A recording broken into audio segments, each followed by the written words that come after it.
Assalamualaikum warahmatullahi wabarakatuh. Salam sejahtera bagi kita semua. Pada kali ini kami dari kelompok 2 akan mempresentasikan mengenai review jurnal di mata kuliah Psikologi Eksperimen. Jurnal yang kita review adalah jurnal nasional dan juga jurnal internasional. Anggota dari kelompok 2 sendiri yaitu pertama Lisa Hanifah, yang kedua Sri Fathia Az-Zahra, kemudian yang ketiga yaitu Uswatun Hasanah. Review jurnal yang pertama yaitu jurnal nasional yang berjudul Efektivitas Terapi Film dalam Meningkatkan Empati.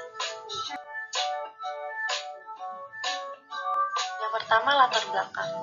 Berdasarkan beberapa fakta dalam kehidupan masyarakat, khususnya pada remaja, kemampuan empati kini semakin rendah.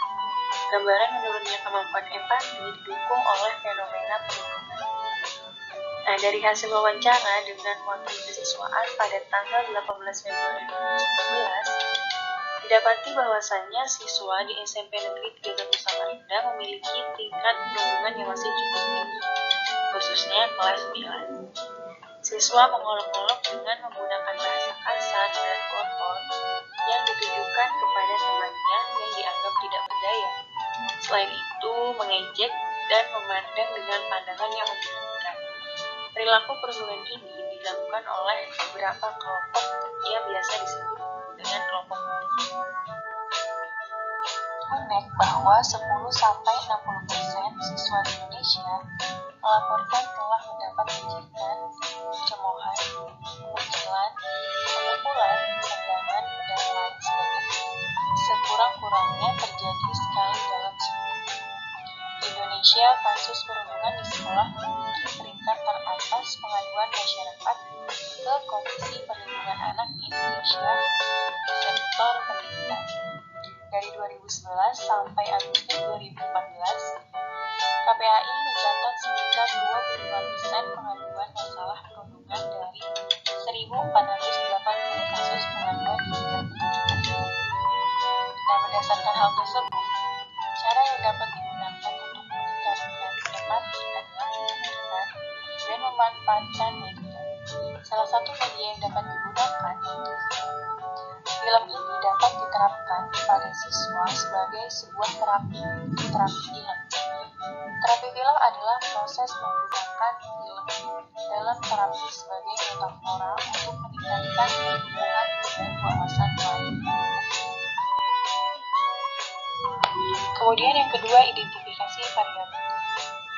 Di sini ada dua, yaitu variabel bebas dan variabel terikat. Variabel bebas yang diterapkan dan variabel terikat yang meningkatkan empati. Hipotesis dalam penelitian ini adalah untuk mengetahui subjek yang diberikan terapi film mengalami peningkatan empati atau tidak. Hasil uji Wilson pada skala empati pada kelompok eksperimen untuk mengetahui tingkat empati sebelum dan sesudah diberikan terapi film didapatkan hasil nilai B sama dengan 0,021 dan nilai Z sama dengan kurang dari 2,315. Maka hipotesis diterima dengan terdapat perbedaan antara pre-test dan post-test, yang artinya adalah subjek yang diberikan terapi film mengalami peningkatan empati. Hasil uji Wilson pada skala empati pada kelompok kontrol untuk mengetahui tingkat empati sebelum dan sesudah tanpa diberikan terapi film didapatkan hasil nilai B sama dengan 0,06 dan nilai Z sama dengan kurang dari 1,878. Maka hipotesis diterima dengan tidak terdapat perbedaan antara pre-test dan post-test, yang artinya adalah subjek yang diberikan terapi film tidak mengalami peningkatan empati.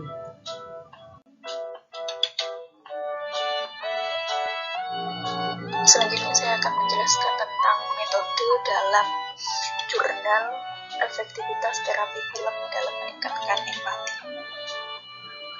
Dalam metode ini terbagi menjadi beberapa aspek.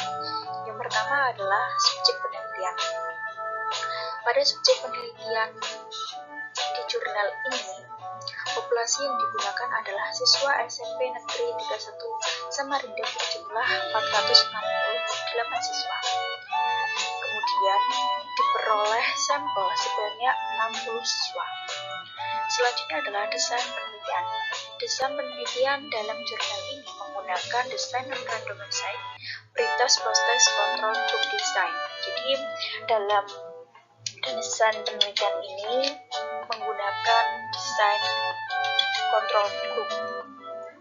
Selanjutnya adalah pengukuran variabel. Pada jurnal ini, pengukuran variabel menggunakan skala empati yang dikemukakan oleh Davis dengan 47 soal diberikan sebelum tryout dan 40 soal diberikan sesudah tryout. Karena tadi kan menggunakan desain non-randomized pretest post-test. Jadi ada yang sesudah, ada yang sebelum tryout. Selanjutnya adalah prosedur eksperimen. Prosedur eksperimen di sini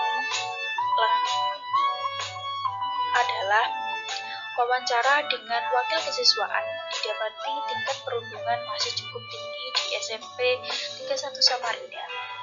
Kemudian peneliti menyebarkan angket penelitian yang mewakili 4 aspek, yakni pengambilan perspektif, imajinasi, perhatian, empatik, dan distress. Kemudian menonton film, yakni berarti peneliti membiarkan klien secara visual mengkaji interaksi antar karakter, lingkungan, dan isu-isu personal dalam sebuah film. Kemudian barulah peneliti menggunakan skala empati yang terdiri dari 47 item sebelum tryout dan 40 item sesudah tryout.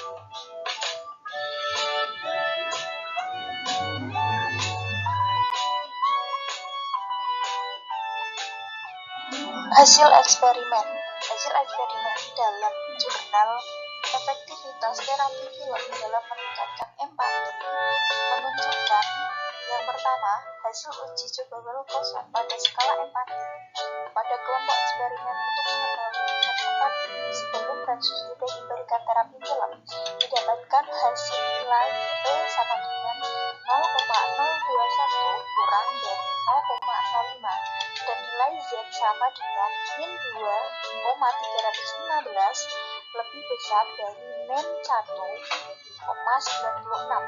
Maka hipotesis H1 diterima dengan terdapat perbedaan antara pretest dan post-test, yang artinya adalah bahwa subjek yang diberikan terapi film mengalami peningkatan empati.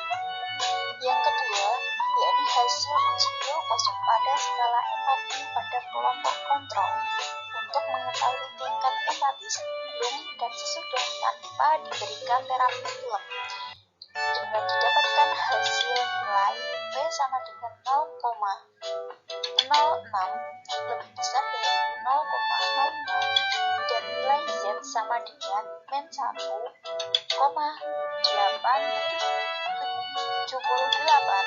lebih kecil dari min 1,96. Maka dari hasil yang didapatkan ini, hipotesis H0 diterima dengan tidak terdapat perbedaan antara pretest dan post-test, yang artinya adalah subjek yang diberikan terapi film tidak mengalami peningkatan empati.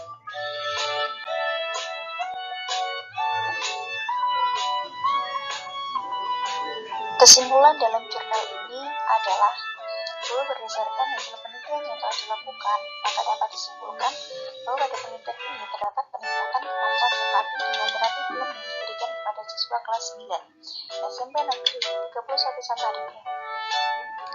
Penelitian ini dilakukan dengan pemberian terapi film sebanyak 4 kali pertemuan. Penggunaan terapi film ini bermanfaat untuk menstimulasi pikiran dengan memungkinkan siswa dapat menghilangkan batasan-batasan sehingga kesadarannya menjadi meningkat, dan juga dapat memperluas pandangan siswa tentang perbedaan kondisi manusia dan membuat siswa menghargai perbedaan perasaan orang lain terhadap berbagai macam hal, sehingga dengan mengetahui perbedaan tersebut dapat menemukan empati dalam diri siswa tersebut, yaitu kemampuan untuk memahami perasaan orang lain. Selanjutnya adalah kelebihan dan kekurangan dalam jurnal ini. Yang pertama adalah kelebihan. Kelebihan dalam jurnal ini adalah peneliti menuliskan secara menyeluruh tentang hasil dalam melakukan penelitian dengan menggunakan referensi jurnal ini. Dengan penulisan yang sudah terstruktur tadi, membuat jurnal itu mudah untuk dipahami, sehingga ketika jurnal ini dijadikan referensi, maka akan memudahkan peneliti lain mengetahui data-data dalam jurnal ini. Selanjutnya adalah kekurangan dalam jurnal ini. Dalam jurnal ini, untuk metode penelitiannya memang sudah bagus, namun kedepannya peneliti bisa melakukan kontrol terhadap subjek untuk mengetahui pengaruh pembelajaran nilai-nilai MPAI.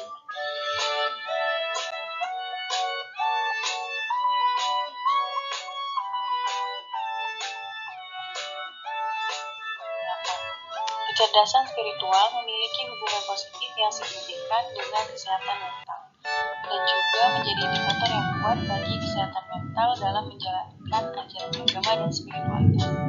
Atau dengan kata lain, spiritualitas merupakan faktor penting dalam hubungannya dengan kesehatan mental.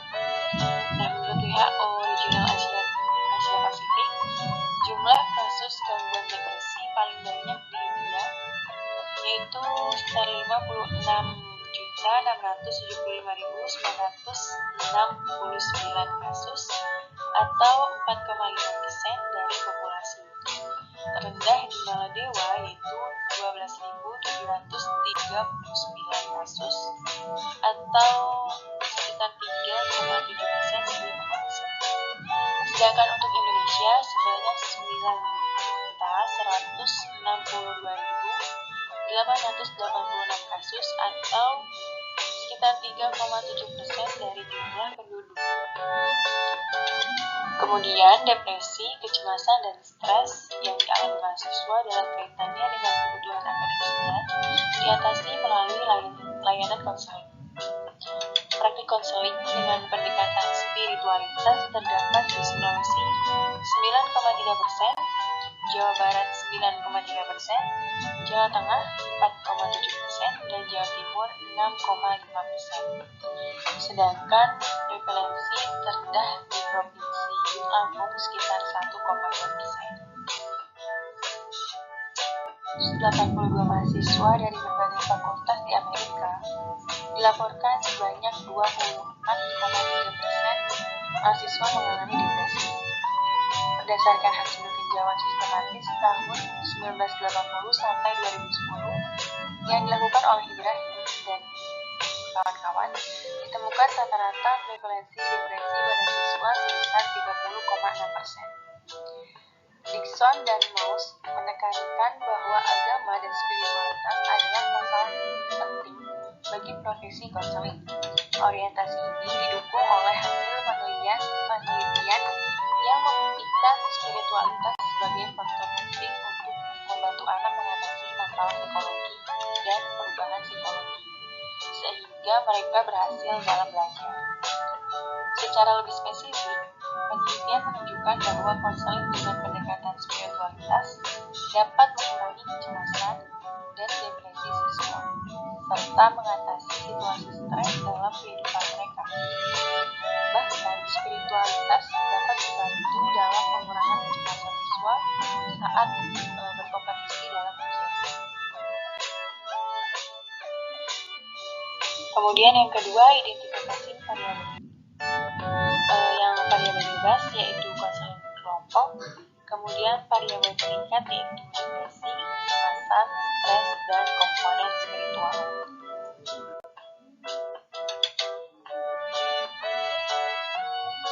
Yang ketiga yaitu hipotesis. Hipotesis dalam penelitian ini adalah untuk mengetahui subjek yang diberi konseling kelompok mampu mengurangi dan mengatasi masalah emosional negatif seperti depresi, stres, dan kecemasan serta dapat meningkatkan kecerdasan spiritual atau tidak. Hasil uji independen T-test post-test depresi, kecemasan, dan stres antara kelompok intervensi dan kelompok kontrol menunjukkan ada perbedaan yang signifikan, dengan skor rata-rata untuk kelompok intervensi 24,19 dan kelompok kontrol 45,46. Hal ini menunjukkan bahwa intervensi memiliki pengaruh yang efektif karena depresi, kecemasan, dan stres siswa berkurang dibandingkan tanpa intervensi. Sedangkan untuk berpikir kritis eksistensi sosial, produksi makna pribadi, kesadaran transendental, dan perluasan keadaan sadar menunjukkan bahwa kelompok intervensi dan kelompok kontrol mengalami perbedaan yang signifikan. Dengan skor rata-rata untuk kelompok intervensi 117,31 dan kelompok kontrol 100,81. Hal ini menunjukkan bahwa intervensi efektif dalam meningkatkan kecerdasan spiritual siswa secara signifikan.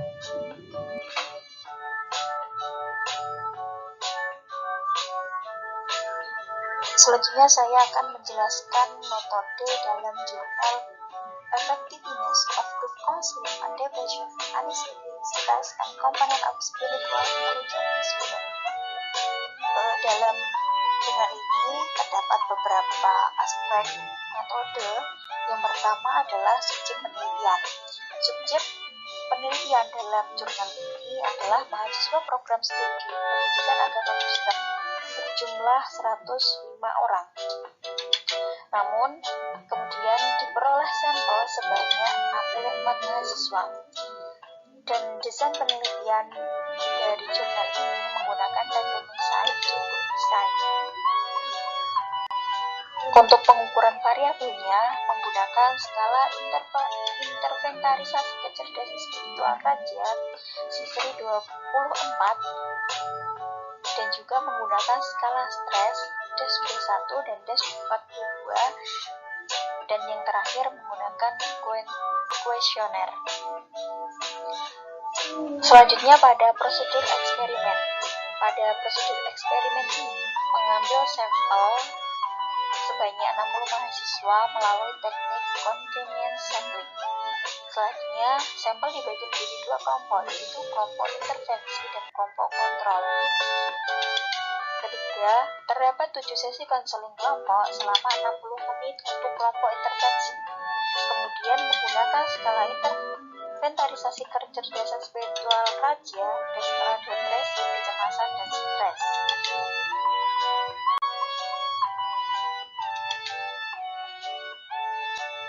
Selanjutnya adalah hasil eksperimen dan kesimpulan. Pada hasil eksperimen ini menunjukkan 1. Uji independent test menunjukkan tidak ada perbedaan yang signifikan pada rata-rata skor depresi. P sama dengan 0,044. Kecemasan P sama dengan 0,151. Stres P sama dengan 0,800 dan kedua komponen kecerdasan spiritual yang diikuti berpikir kritis P sama dengan 0,945 dan produksi makna pribadi P sama dengan 0,153 antara dua kelompok sebelum intervensi. Sedangkan dua komponen lainnya yaitu kesadaran transendental P sama dengan 0,001 dan perluasan keadaan sadar P sama dengan 0,000 antara dua kelompok sebelum intervensi. Kedua, pada kelompok intervensi setelah mendapat intervensi 3 komponen depresi 10,28, kecemasan 12,22 dan stres 11,69 mengalami penurunan nilai skor rata-rata yang signifikan dibandingkan komponen depresi, yaitu menunjukkan depresi 14,34, kecemasan menjadi 15,19 dan kelompok kontrol menjadi 11,03. Ini tidak menerima intervensi dengan hasil uji identitas P lebih kecil dari 0,05. Kesimpulannya, berdasarkan hasil penelitian yang telah dilakukan, maka dapat disimpulkan bahwa pada penelitian ini dapat meningkatkan kemampuan dalam mengatasi masalah emosi negatif, serta dapat meningkatkan kecerdasan spiritual melalui konseling kelompok dengan pendekatan spiritual pada mahasiswa program studi pendidikan Kristen. Hasil uji independent test post-test depresi, kecemasan, dan stres DAS 21 antara kelompok intervensi dan kelompok kontrol menunjukkan ada perbedaan yang signifikan, yakni P sama dengan 0,00 dengan skor rata-rata untuk kelompok intervensi 34,19 dan kelompok kontrol 45,46. Hal ini menunjukkan bahwa intervensi memiliki pengaruh yang efektif karena depresi, kecemasan, dan stres siswa berkurang dibandingkan tanpa intervensi.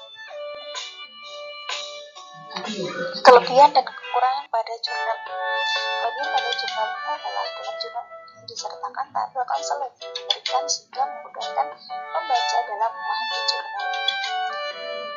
Di samping itu, penulis juga menulis jurnal dengan struktur sehingga memudahkan pembaca dalam memahami isi jurnal dan juga dapat mengetahui dengan mudah data-data yang ada di dalam jurnal. Untuk kekurangannya, dalam penelitian ini metode yang digunakan memang cukup, namun bisa juga dengan melakukan observasi terlebih dahulu sebelum melakukan pemberian kuesioner pada mahasiswa atau pada subjek dalam penelitian ini.